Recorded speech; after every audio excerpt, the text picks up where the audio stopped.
Hello student, आप सबका अर्चना Harry channel पर बहुत बहुत स्वागत है।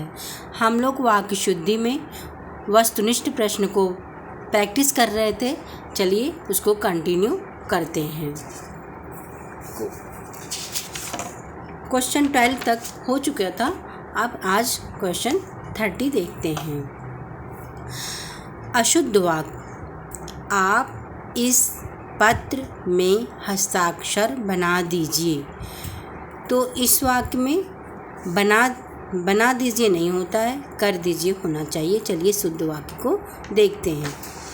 आप इस पत्र पर हस्ताक्षर कर दीजिए, ये शुद्ध वाक्य है, ये सही है। Question number 14। अशुद्ध वाक्य। शेर को देखकर उसका प्राण सूख गया। तो प्राण हमेशा बहुवचन में प्रयोग होता है, इसलिए ये वाक्य अशुद्ध है। इसका चलिए शुद्ध वाक्य बनाकर देखते हैं। शुद्ध वाक्य कैसे बनेगा? शेर को देखकर उसके प्राण सूख गए, ये करेक्ट आंसर है। चलिए क्वेश्चन नंबर 15। अशुद्ध वाक्य। उसका प्राण निकल गया। जैसा कि मैंने आपको बताया कि प्राण हमेशा बहुवचन में प्रयोग होता है, उसी प्रकार से यहाँ पर देखिए प्राण निकल गया, ये अशुद्ध वाक्य है। तो शुद्ध वाक्य कैसे बनेगा इसका?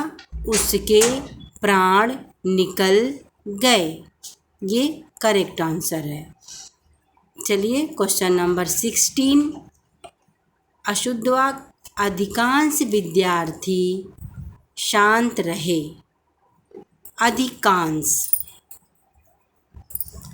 जहाँ पर काउंटेबल होता है, जैसे जहाँ पर हम गिन सकते हैं, वहाँ पर अंश का प्रयोग नहीं होता। जैसे अधिकांश का प्रयोग नहीं होगा, वहाँ पर अधिकतर का प्रयोग होगा, क्योंकि वहाँ पर आप गिन पा रहे हो। और जब अधिकांश जैसे अंश, कोई पार्ट, कोई भाग लिया जाता है, तब वहाँ पर अधिकांश का प्रयोग होता है। तो शुद्ध वाक्य चलिए देखते हैं। अधिकतर विद्यार्थी शांत रहे, ये इसका करेक्ट आंसर है। चलिए क्वेश्चन नंबर 17।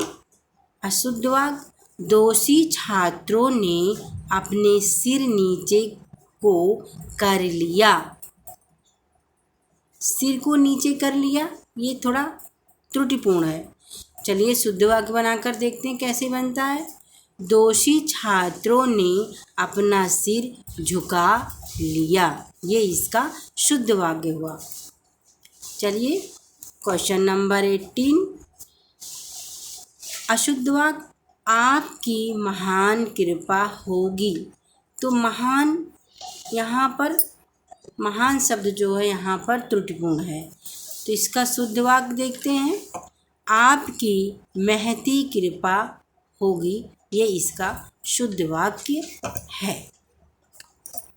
चलिए क्वेश्चन नंबर 19। अशुद्ध वाक्य। हवन सामग्री जल गया। तो हवन सामग्री जो होती है वो स्त्रीलिंग होती है, तो ये इसलिए यह वाक्य अशुद्ध है। चलिए शुद्ध वाक्य बनाते हैं। हवन सामग्री जल गई, ये इसका शुद्ध वाक्य बन, क्योंकि हवन सामग्री जो है हवन सामग्री स्त्रीलिंग होती है, इसलिए यहाँ पर जल गई का प्रयोग होना चाहिए, और इसलिए ये शुद्ध वाक्य है। चलिए क्वेश्चन नंबर 20। अशुद्ध वाक्य।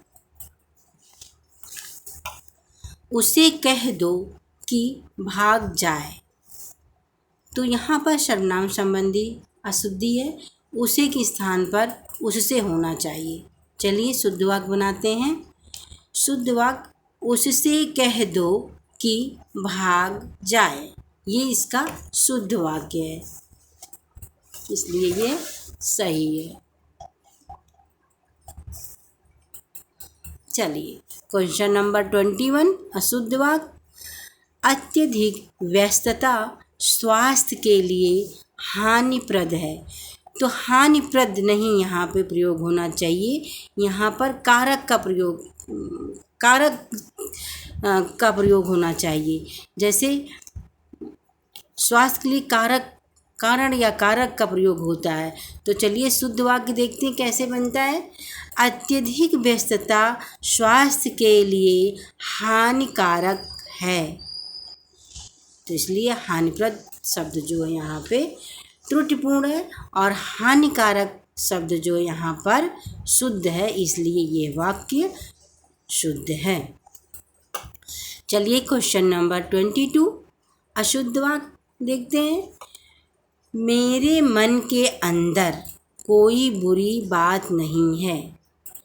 मन के अंदर, अंदर शब्द जो है ये अनुचित प्रयोग हुआ है इसका, इस शब्द का। यहाँ अगर मन में रहेगा तो अंदर नहीं, मन का मतलब ही है मन में ही है, अंदर ही है, तो ये निरर्थक शब्द का प्रयोग हुआ है अंदर। चलिए देखते हैं शुद्ध वाक्य। मेरे मन में कोई बुरी बात नहीं है, ये इसका शुद्ध वाक्य है।